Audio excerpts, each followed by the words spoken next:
জিতেন্দ্র তিওয়ারি আসতেই দরজায় তালা চন্দ্রডাঙ্গা গ্রামে। বিজেপির জনসংযোগে জনশূন্যতা, মানুষকে ভয় দেখানোর অভিযোগ জিতেনের, পাল্টা সুর চড়ালো তৃণমূল। 2026-এর নির্বাচন যত এগোচ্ছে ততই উত্তপ্ত হয়ে উঠছে খনি অঞ্চল। শাসক বিরোধী রাজনৈতিক তরজা এখন চরমে। আজ বিজেপির জনসংযোগ কর্মসূচিকে ঘিরে শুরু হয়েছে নতুন বিতর্ক। জিতেন্দ্র তিওয়ারির নেতৃত্বে বিজেপির জনসংযোগ কর্মসূচি ছিল গোগলা অঞ্চলের চন্দ্রডাঙ্গা গ্রামে, কিন্তু সেখানে দেখা গেল এক অন্যরকম ছবি। বেশিরভাগ বাড়ির দরজায় বন্ধ, সাধারণ মানুষের উপস্থিতি চোখে পড়েনি। এই প্রসঙ্গে বিজেপি নেতার অভিযোগ, শাসক দলের পক্ষ থেকে এলাকাবাসীকে ভয় দেখানো হয়েছে বলেই মানুষ বাড়ির বাইরে বেরোতে সাহস পাচ্ছে না। জনসংযোগে মানুষের অনুপস্থিতিকে রাজনৈতিক চাপে সৃষ্টি করা ভয়ের ফল বলেই দাবি তার।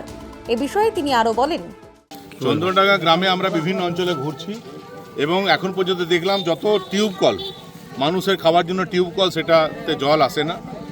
যত জলের ট্যাঙ্ক করা আছে সেগুলোতে জল আসে না। নরেন বলে যে নাকি আমি কোনো কাজ করিনি এমএলএ হিসাবে। এই যে দেখে নিন চন্দ্রডাঙ্গা কমিউনিটি হল কার সময় শুরু হয়েছিল, ছবি দেখে নিন। আমি শুরু করে দিয়ে চলে গেছিলাম, আজ পর্যন্ত 5 বছরে সেটা কমপ্লিট করতে পারিনি। চন্দ্রডাঙ্গার জন্য কোনো কাজই করে নাই, শুধুমাত্র নোট রোজগার করা ছাড়া অন্য কোনো কাজ করেনি। আগামী দিনে চন্দ্রডাঙ্গা মানুষ নিজের চোখে দেখুক আমার সময় কি কি কাজ হয়েছিল এবং আমি যে কাজগুলো করে গেছিলাম সেটা মেনটেন করে রাখতে পারিনি। অন্যদিকে এই অভিযোগ উড়িয়ে দিয়ে পাল্টা কটাক্ষ করেছে তৃণমূল কংগ্রেস।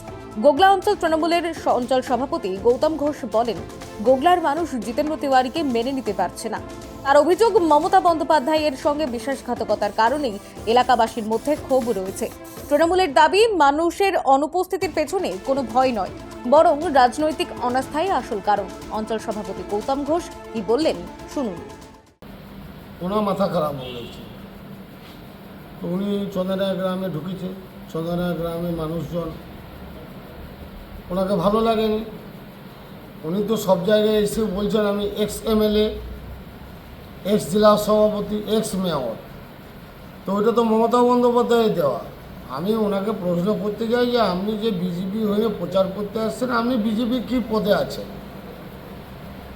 আর যে সকল উন্নয়নগুলো নিয়ে বলছেন উনি, জল ট্যাঙ্কি আছে জল নেই, কল আছে জল নেই, পানীয় জলের ব্যবস্থা আছে, হাউস কানেকশানের যে ব্যবস্থা করেছেন আমাদের বাংলার মুখ্যমন্ত্রী মমতা বন্দ্যোপাধ্যায়, এত বড় প্রকল্প, সেই ট্যাঙ্কিগুলোতে আমাদের পাইপলাইন জোড়া আছে।